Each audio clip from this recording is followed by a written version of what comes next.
My name is Ramsey Oklah. I'm the Vice President of the Enterprise Content Services Division here at ImageNet Consulting. So Enterprise Content Services, or ECS for short, is kind of a mouthful, but really it's a very long name for a very simple mission that we have.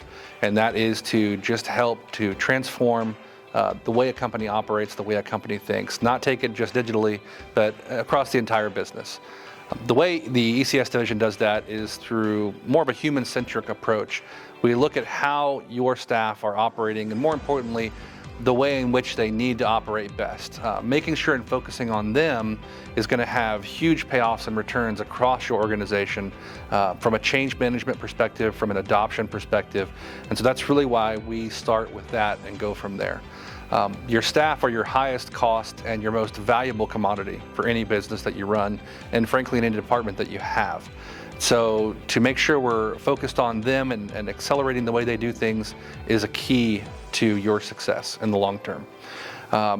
What we found, studies have shown that the average employee, regardless of division, regardless of what industry you're in, regardless of their tenure at your company, they spend as much as 60% on average of their week doing work about work. So that's not the work that you're hiring them to do, not the work that they dreamed of doing one day.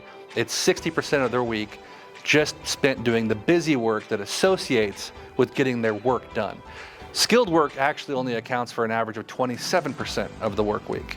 So a very low amount of time when that's really the core aspect of their job.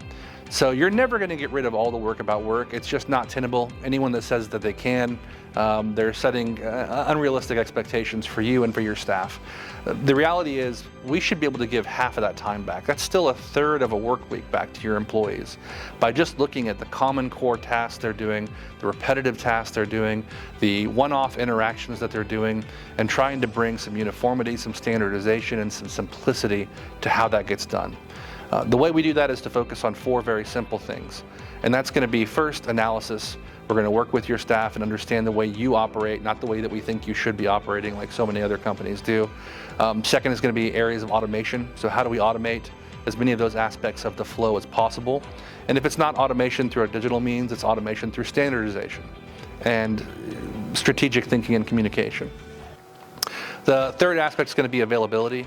Availability means availability of your information, availability of what you need to get the jobs done. So do you have access to the systems, to the data, to the documents, everything that your staff needs, or are they spending time trying to organize and manage and control or find these pieces of information when they should be at their fingertips in a very natural way? That is organic to their way the human mind works. And again, that's part of your culture, the way your staff's brains work. You know, that's determined a lot by the type of department you're in, or the region of the country, or what country in general you may live in. Culture has a huge impact on change management within any business, and ignoring that is definitely a folly. Lastly is going to be accountability. Accountability is a key aspect, and it's frankly the end goal. It's to make sure that not that your end users and that your staff are accountable to management and ownership, it's that you're all accountable to one another. It gives managers intelligent, data-driven reports that let them have actionable intelligence on how to impact their employees, to look and see where the bottlenecks are, and not identify bottlenecks as bad actors, but as opportunities. You know, what is the opportunity here to resolve this bottleneck? What is happening and why is it happening?